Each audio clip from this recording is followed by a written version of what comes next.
Assalamualaikum warahmatullahi wabarakatuh. Halo semuanya, di sini saya akan membahas artikel ilmiah saya yang berjudul Pengaruh Intensitas Cahaya terhadap Pertumbuhan dan Perkembangan Tanaman Cabai Rawit. Seperti yang kita ketahui, tanaman cabai rawit ini banyak sekali ditanam oleh penduduk di Indonesia karena nilai jualnya yang sangat tinggi. Tetapi stok cabai rawit ini sangatlah terbatas karena ada faktor-faktor yang dapat menghambat pertumbuhan tanaman cabai rawit ini. Yang pertama itu faktor cuaca yang menyebabkan gagal panen. Yang kedua yaitu sedikitnya lahan yang digunakan untuk pertumbuhan tanaman cabai rawit ini. Oleh karena itu perlu dilakukan inovasi untuk menemukan cara baru menanam tanaman cabai rawit tanpa menggunakan lahan yang banyak. Nah, di sini saya akan melakukan penelitian di mana saya akan melakukan penanaman benih-benih tanaman cabai rawit di dalam eh, tempat plastik atau gelas plastik. Di sini saya akan melakukan penelitian selama 5 hari. Selamat menyaksikan. Sebelumnya, perkenalkan nama saya Astrid Yulianti dengan NPM 222154036. Saya dari kelas B Bahasa Indonesia, jurusan Pendidikan Biologi, Fakultas Keguruan dan Ilmu Pendidikan, Universitas Siliwangi. Di sini saya akan membahas artikel saya yang berjudul tentang pengaruh intensitas cahaya terhadap pertumbuhan dan perkembangan tanaman cabai rawit. Di sini saya akan menjelaskan pengertian cabai rawit, manfaat cabai rawit, faktor-faktor pertumbuhan cabai rawit, metode penelitian, analisis dan hasil penelitian, pembahasan dan kesimpulan. Yang pertama, di sini saya akan menjelaskan pengertian tanaman cabai rawit.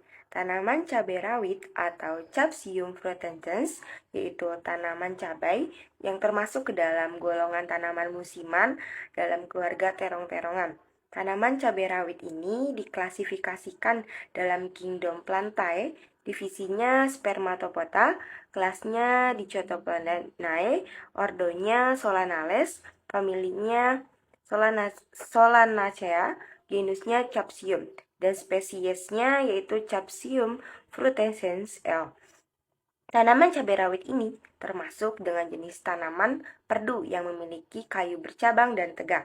Penanaman cabai rawit ini yaitu bisa di dataran tinggi maupun di dataran rendah. Dan tanaman cabai rawit ini merupakan tanaman yang tingginya sekitar 50-135 cm. Tanaman cabai rawit ini tumbuh tegak lurus ke atas. Dan tanaman cabai rawit memiliki akar berbentuk akar tunggal. Akar cabai rawit dapat menembus tanah sampai dengan kedalaman 30-60 cm. Dan untuk batang cabai rawit itu kaku dan tidak bertrikoma, dan daunnya merupakan daun tunggal yang bertangkai, helaian daun bulat yang memanjang atau bulat telur berbentuk lancel dengan pangkal runcung dan ujung yang menyempit. Dan untuk letaknya berselingan pada batang dan membentuk pola spiral. Bunga cabai rawit ini bersifat hemaprofit, berkelamin ganda. Buahnya berwarna merah, tetapi jika buahnya yang masih muda berwarna putih, kehijauan atau hijau tua. Ketika sudah menjadi tua menjadi hijau kekuningan jingga ataupun merah menyala. Tanaman cabai rawit ini memiliki banyak sekali manfaat dan kandungan-kandungan di dalamnya. Salah satunya memiliki kandungan zat-zat gizi, yaitu diantaranya seperti protein, lemak, karbohidrat, kalsium, fosfor, besi, vitamin A, B1, B2, dan C. Dan ada juga senyawa alkaloid seperti capsaicin, flavonoid, dan minyak atsiri. Dan cabai rawit ini paling banyak mengandung vitamin A dibandingkan dengan cabai yang lainnya. Tanaman cabai rawit ini juga memiliki banyak sekali manfaat, terutama di kalangan masyarakat sebagai bumbu masakan untuk memberikan sensasi rasa pedas. Tanaman cabai rawit ini juga bermanfaat untuk mengobati penyakit rematik, sakit perut, dan kedinginan. Selain sebagai bahan makanan dan kesehatan, cabai rawit ini juga sering dimanfaatkan atau digunakan sebagai tanaman hias. Ada juga faktor-faktor yang mempengaruhi pertumbuhan dan perkembangan tanaman cabai rawit. Yang pertama yaitu dari tipe tanah. Tanah yang baik dan cocok untuk dibudidaya tanaman cabai rawit itu yaitu tanah yang memiliki sifat gembur dan remah.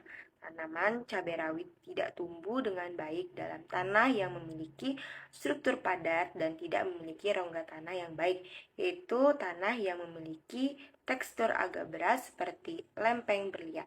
Dan faktor kedua yaitu dari suhu dan kelembapan. Tanaman cabai rawit dapat tumbuh pada suhu 24 derajat sampai 27 derajat dengan kelembaban yang tidak terlalu tinggi. Faktor ketiga yaitu pH tanah optimum.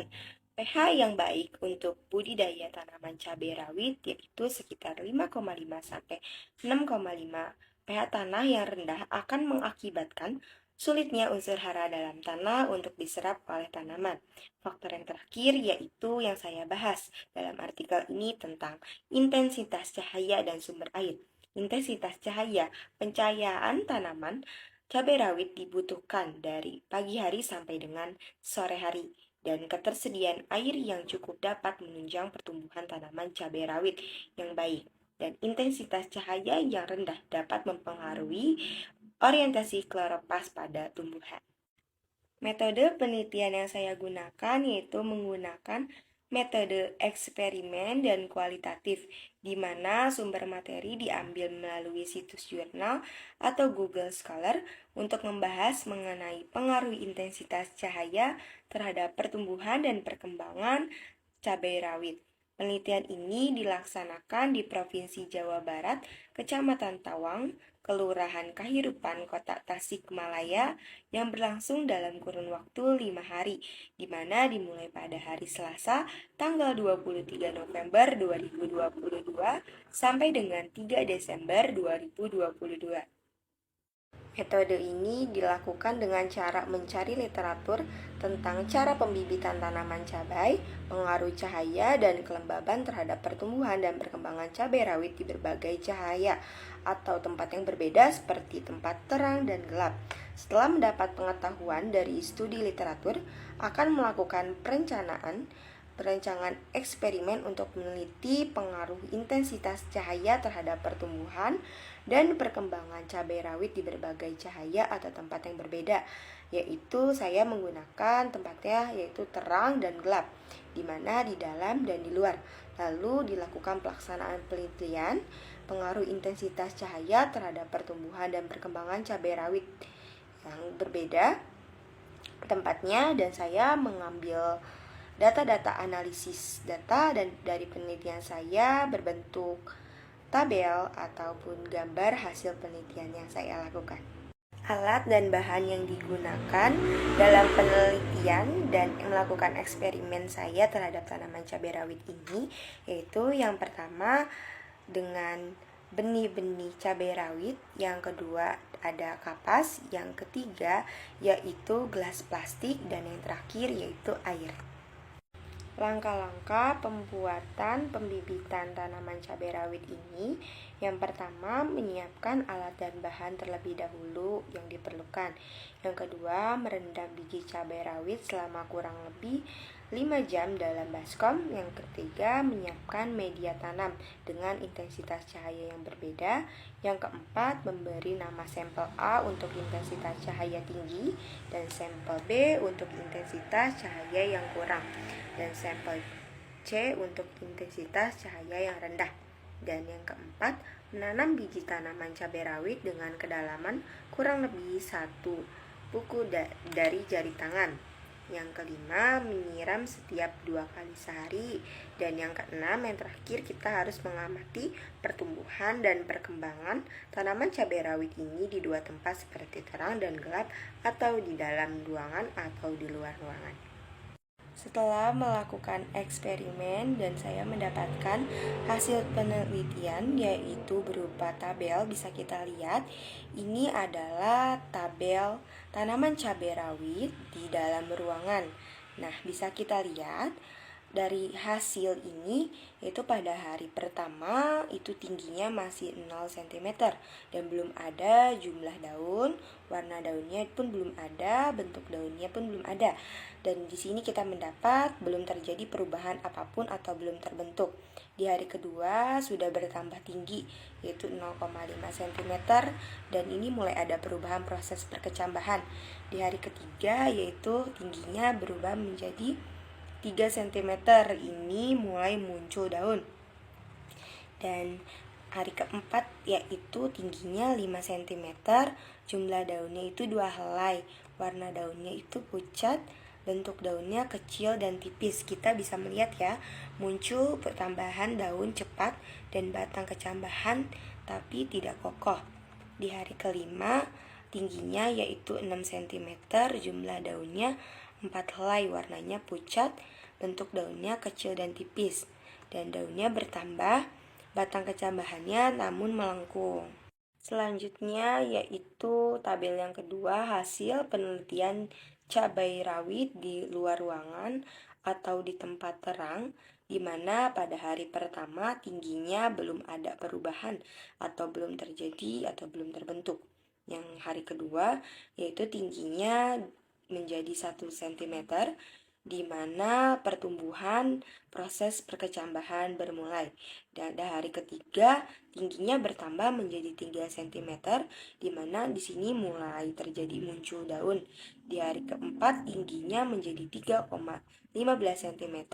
Ini mulai tumbuh jumlah daunnya 3 helai, warna daunnya hijau, bentuk daunnya tebal. Pertumbuhan daun lebih cepat tumbuh dan batangnya kokoh.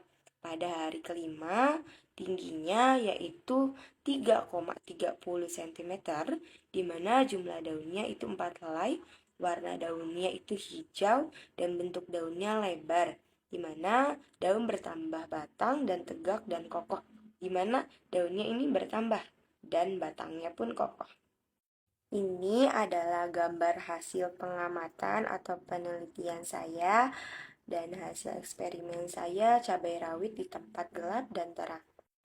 Dari data hasil pengamatan di atas dapat diketahui bahwa pada perkecambahan di hari kedua mulai tumbuh dengan baik pada tanaman cabai rawit yang ditempatkan di dalam ruangan maupun di luar ruangan.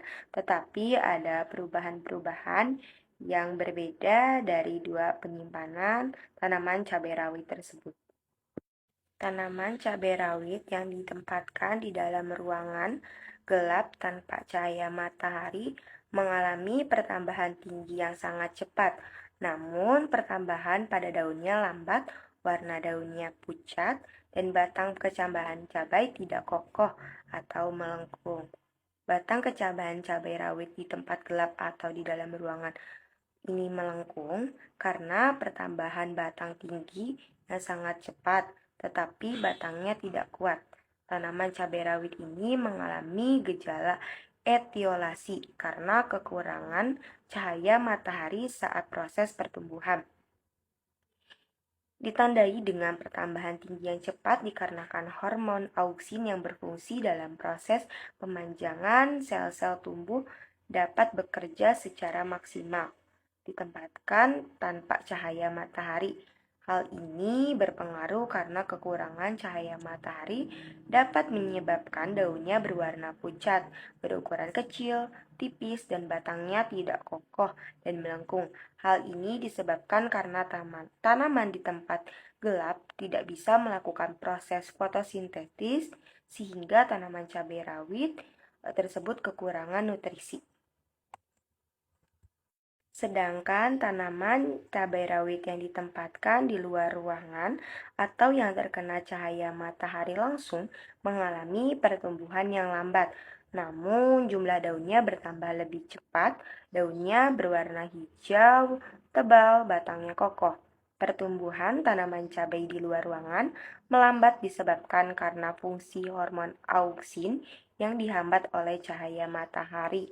Tetapi dengan cahaya matahari yang cukup, tanaman cabai rawit ini dapat melakukan proses fotosintesis sehingga tanaman cabai rawit ini memiliki nutrisi yang cukup untuk kebutuhan pertumbuhan dan perkembangannya. Dengan nutrisi yang cukup, tumbuhan cabai rawit ini tampak lebih segar, kokoh, dan daunnya berwarna hijau, tebal, dan batangnya kokoh. Berdasarkan penelitian dan eksperimen yang sudah saya lakukan, dapat saya simpulkan bahwa pertumbuhan dan perkembangan tanaman cabai rawit yang ditempatkan di luar ruangan atau yang mendapatkan cahaya matahari itu mengalami pertumbuhan yang lebih lambat dibandingkan dengan tanaman cabai rawit yang ditempatkan di dalam ruangan yang tidak mendapatkan cahaya matahari. Tanaman cabai rawit yang di dalam ruangan tumbuh tinggi dengan cepat, namun pertambahan pada daunnya lambat, warna daunnya itu pucat, dan batang pada percambahan cabai rawit tidak kokoh dan melengkung. Sedangkan tanaman yang di luar ruangan itu mengalami pertumbuhan yang lebih lambat, tetapi jumlah daunnya bertambah lebih cepat dan daunnya berwarna hijau lebar, tebal, kokoh, dan kuat. Hal ini bisa saya simpulkan kembali bahwa pada proses pertumbuhan dan perkembangan tanaman cabai rawit ini, intensitas cahaya matahari sangatlah berpengaruh. Hal ini disebabkan karena tumbuhan ini harus memiliki cahaya yang cukup untuk proses pertumbuhan dan perkembangannya. Baik, sekian dari saya, kurang lebihnya mohon maaf. Wabillahi taufiq walhidayah. Wassalamualaikum warahmatullahi wabarakatuh.